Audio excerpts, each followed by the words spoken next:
नमस्कार, आपके साथ मैं हूं ज्योत्सना बेदी। तो सेहत के साथ खिलवाड़ पूरे परिवार को तनाव और तकलीफ में डाल देता है।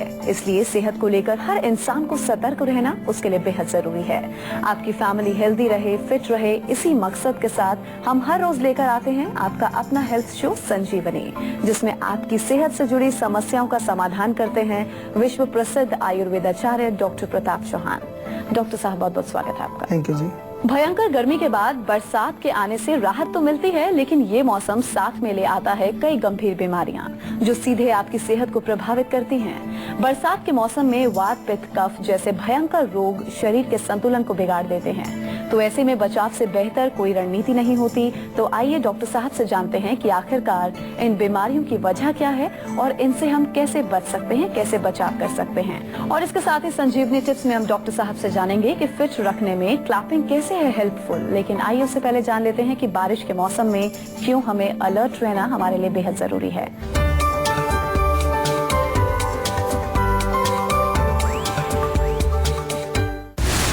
बारिश के मौसम में हो जाइए सावधान। स्किन डिजीज का बढ़ सकता है खतरा। सांस लेने में हो सकती है परेशानी। फीवर बढ़ा सकता है दिक्कत। सर्दी खांसी से हो सकते हैं परेशान। बरसाती बीमारियों से जरा बच के। तो भयंकर गर्मी के बाद बरसात की शुरुआत हो चुकी है और इसके साथ ही ये मौसम कई बीमारियों की सौगात लेकर आया है। अब हम डॉक्टर साहब से जानते हैं कि बरसात के होने से, बारिश के होने से इस मौसम में कौन कौन सी बीमारियां हमें लग सकती हैं। जी डॉक्टर साहब, बताइए। देखिए, बिल्कुल सही बात है। बारिश का इंतजार हम सभी को रहता है, क्योंकि इतनी झुलसती गर्मी में से अगर जब बारिश आती है तो बहुत राहत मिलती है, बहुत खुशी भी होती है शरीर को भी और मन को भी। लेकिन बारिश के साथ साथ कई सारे रोग भी आते हैं, उनका भी हमें ध्यान रखना चाहिए। और जो रोग हैं मुख्य रूप से आपने देखा होगा कि कई प्रकार के जो है इन्फेक्शंस आ जाते हैं। पेट के इन्फेक्शन, पानी का विशेष रूप से वाटर बॉर्न इन्फेक्शंस, या हमारे जो भोजन से संबंधित जो भोजन कई बार जो है दूषित होता है, कंटेमिनेटेड होता है, उससे संबंधित कई इन्फेक्शन हमारे शरीर में आ जाते हैं। वायरल फीवर बड़ा कॉमन सा आपने देखा होगा, या मच्छरों के कारण, क्योंकि बरसात में मच्छर बहुत ज़्यादा हो जाते हैं, पानी जमा हो जाता है, तो मलेरिया है, डेंगू है, all this kind of diseases which are caused by mosquitoes, वो बड़ी पॉपुलर हो जाती हैं। इसके अतिरिक्त जो है त्वचा के रोग बहुत कॉमन हैं। गर्मी जब पड़ती है तो बहुत ज़्यादा पित्त हमारे शरीर में जमा हो चुका होता है, तो वो जब पित्त की अधिकता है तो गर्मियों के बरसात के मौसम में आपने आमतौर पर देखा होगा फोड़े, फुंसी या खुजली, खारिश, इवन एसिडिटी बहुत होती है लोगों को, क्योंकि पित्त की अधिकता है हमारे बॉडी के अंदर। पित्त जो है संचित हो चुका है, तो उसके कारण भी कई प्रकार के रोग हमारे शरीर में हम देखने को मिलते हैं बारिश के मौसम में। गाजियाबाद से नंद कुमार हमारे साथ जुड़े हैं। जी नंद कुमार, आप अपना सवाल पूछ सकते हैं, क्या पूछना चाहते हैं? डॉक्टर साहब नमस्कार। सफेद दाग की समस्या रही है 5 सालों से हमारी। अच्छा, पेट खराब रहता है? पेट भी सही नहीं रहता है, डाइजेशन सुबह 3 से 4 बार जाना पड़ता है मुझे। अच्छा। और 3 से 4 बार में कंप्लीट लगता है कि क्लियर नहीं हुआ, चिकनाहट भी आता है लैट्रिन में। जी जी। और लेकिन सफेद दाग का इलाज मैंने डॉक्टर साहब कई जगह से करा रखा है। अच्छा, सफेद दाग आपने बताया है? जी जी। सफेद दाग भी है और पेट भी खराब है। देखिए, एक तो पेट खराब की तो बात आपने जो कही, तो आप हमारा प्रोग्राम आज देख रहे हैं तो हम उसी के बारे में कई सारे नुस्खे आपने सुने होंगे और समझा भी होगा। जहाँ तक सफेद दाग की आप बात कर रहे हैं, तो सफेद दाग जो है वो एक अलग रोग है। आमतौर पर आयुर्वेद में इसको हम श्वेत कुष्ठ के नाम से जानते हैं, श्वेत्र भी इसको कहा जाता है। इसके इलाज के लिए आपसे मैं निवेदन करूंगा कि एक तो पित्तवर्धक चीजें आप बंद कर दें खाना। मिर्ची, मसाला, अचार, खटाई, चटनी, जो भी जो है हीट पैदा करती है बॉडी के अंदर, उनको बिल्कुल बंद कर दीजिए। नॉनवेज बिल्कुल नहीं खाना है। कोई भी जो है स्मोकिंग, अल्कोहल, कोई ऐसी गर्म चीज आप अगर सेवन करते हैं, नशे की कोई भी चीज सेवन करते हैं, उसको बिल्कुल बंद कर दीजिए। दूसरा जो है, नीम और आंवले का चूर्ण तो आप बना ही लीजिए, मिला करके नीम आंवला दोनों बराबर मात्रा में, और उसका सेवन कर दीजिए। ये इसका कोई इलाज नहीं है कि इससे ठीक हो जाएगा, ये आपको कुछ थोड़ा बहुत इसमें इम्प्रूवमेंट या कुछ थोड़ा एक शुरुआत इसकी हो जाएगी। इलाज के लिए इसके लिए आयुर्वेदिक औषधियाँ हैं, बहुत अच्छी औषधियाँ इसमें होती हैं। हमारे यहाँ पर भी जीवा में भी आपके यहाँ इसका इलाज होता है। लेकिन मैं आपको एक चीज़ स्पष्ट बता दूं, मैं बहुत बार इसको पहले भी बता चुका हूँ कि सफ़ेद दाग के जो पेशेंट हैं वो एक तो परहेज जरूर करें और जो दवाई हम देते हैं उसको रेगुलर कम से कम 3-4 महीने पहले खाएं, बिना कुछ ही किसी उम्मीद के ऐसे खाएं उसको। और खाने के पश्चात फिर एक एनालाइज हम करते हैं बैठ के फॉलोअप कि कितना फर्क पड़ा, फर्क नहीं पड़ा, क्या हुआ, उसके आधार पर फिर आगे की चिकित्सा जो है देखी जाती है। और इसमें चिकित्सा काफी लंबी चलती है, 1 साल 2 साल, कई लोगों को तो 3-3 4-4 साल भी दवाइयाँ खानी पड़ती हैं। बहुत आसान रोग नहीं है, साधारण नहीं है, लेकिन इलाज है। आयुर्वेद में हम चिकित्सा इसकी करते हैं और आपसे निवेदन है कि आप भी चिकित्सा इसकी करें, आयुर्वेदिक चिकित्सा करें और थोड़ा सा पेशेंस के साथ करें, माइंड को थोड़ा सा कंट्रोल करके, परहेज करके और दवाई थोड़ा सा इत्मीनान से खाएं, क्योंकि टाइम लगता है इसमें, इतना जल्दी कुछ नहीं होगा।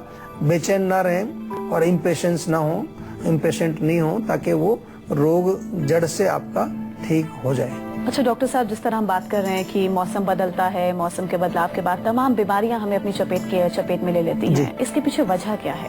वजह इसकी, जैसा हमने बोला कि एक तो हमारा जो मेन शरीर के अंदर जो वजह है कि ठंड लगना, बारिश में जब जैसे बहुत ज्यादा बारिश पड़ती है, कभी बारिश में भीग गए या नहीं भी भीगे, बारिश हुई, एसी भी चल रहा है, पंखा भी चल रहा है, तो ठंड या कोल्ड वगैरह बहुत होता है लोगों को। बारिश में कोल्ड हुआ, खांसी होगी, एक तो ये कारण हुआ।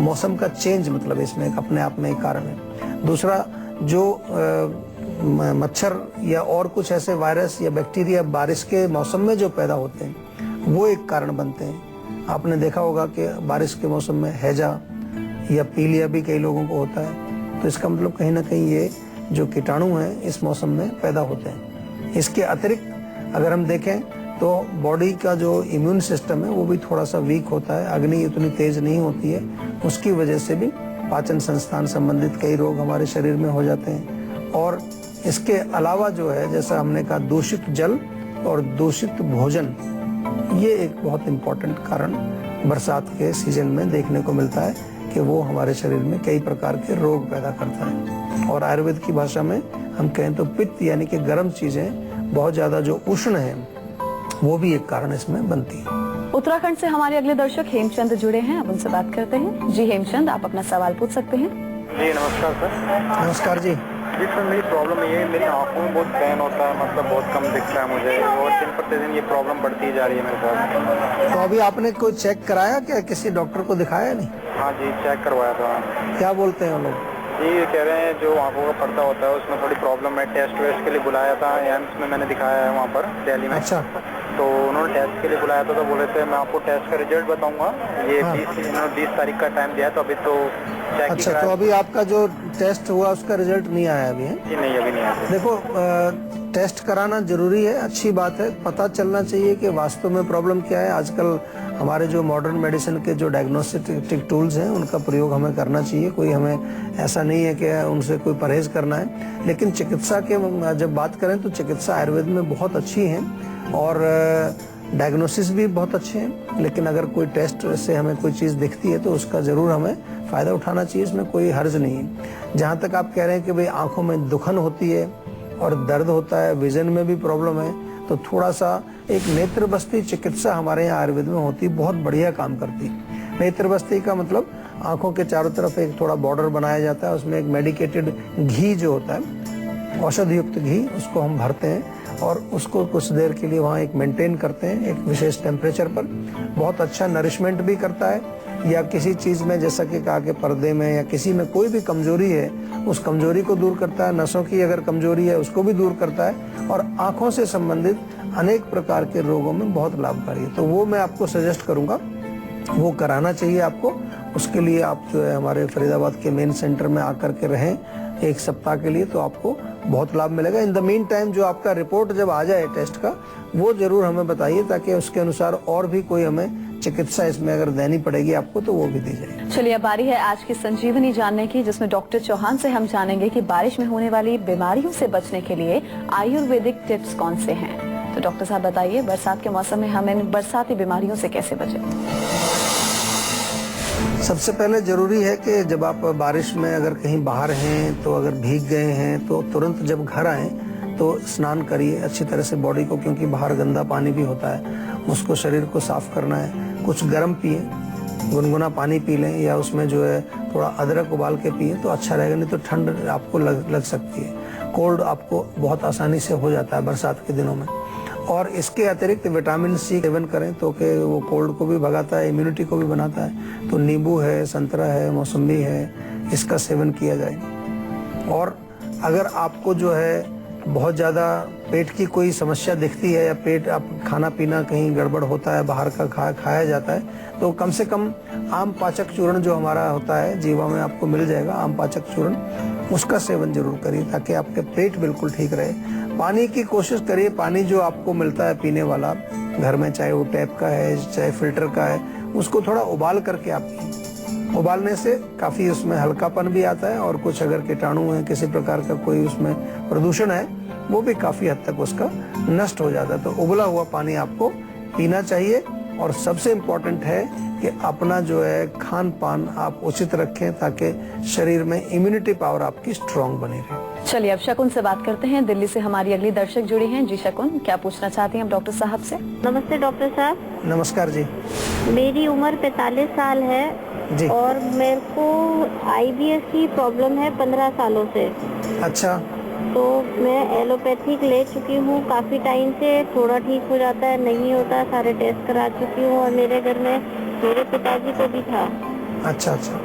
देखिए IBS की प्रॉब्लम जो आप बता रहे हैं, सबसे पहले हमें क्या समझना पड़ता है कि IBS तो आपको नाम बता दिया डॉक्टर ने, कहा कि इरिटेबल बाउल सिंड्रोम आपको हो गया जी।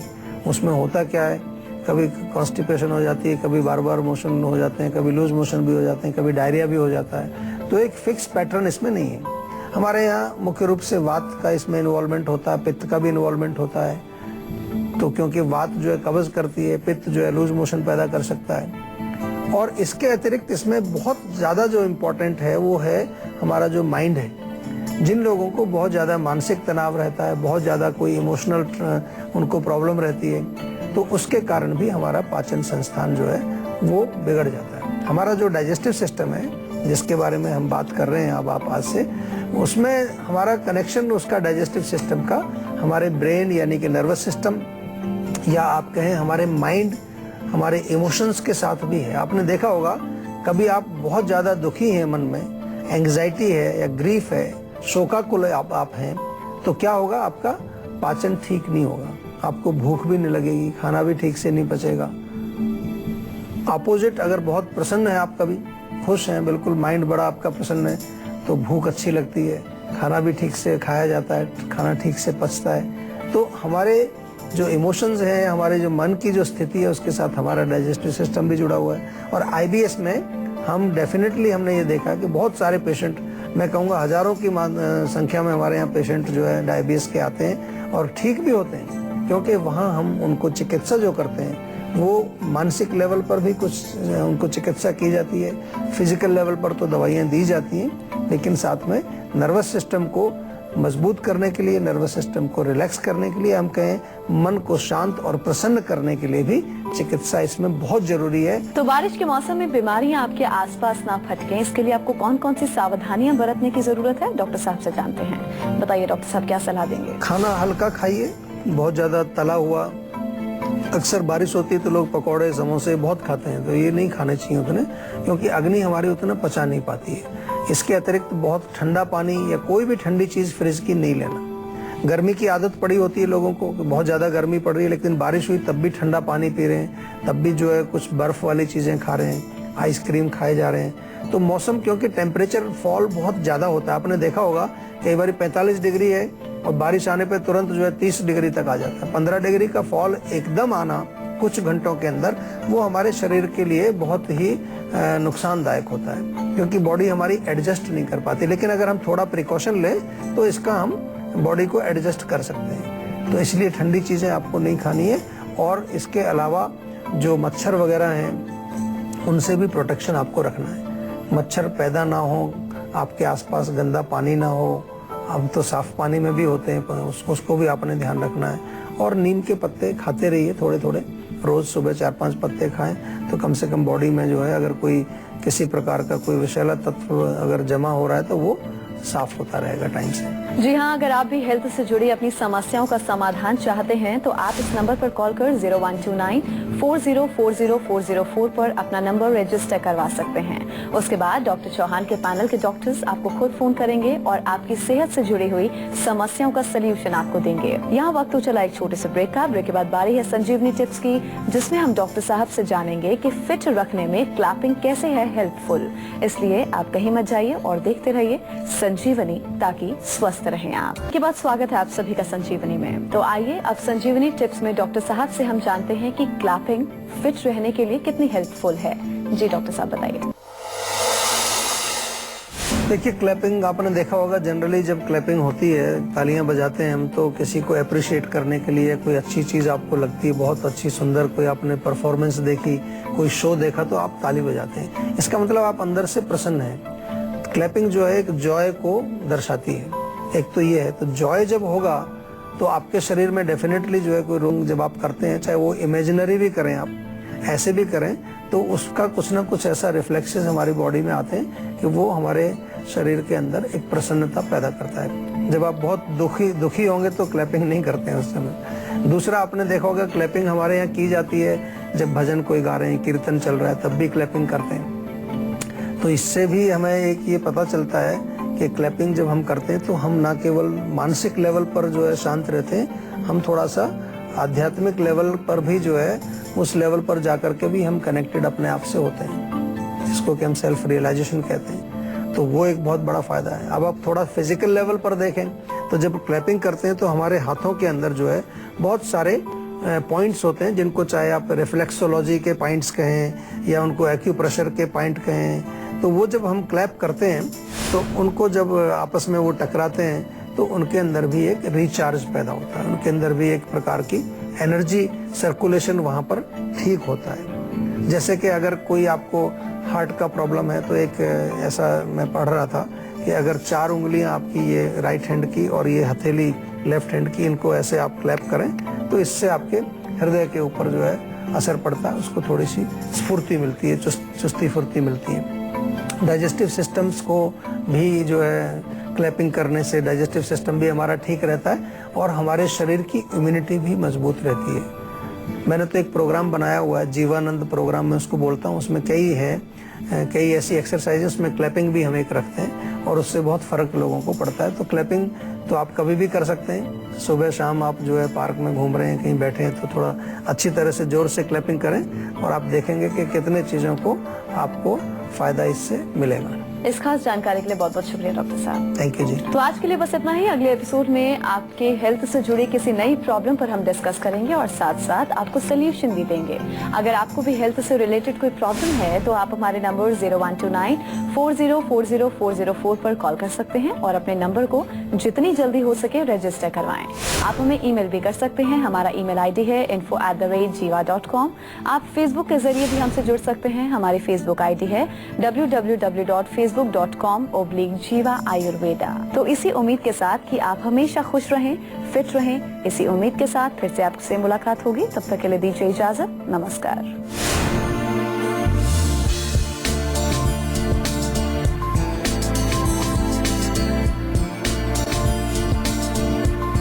जीवा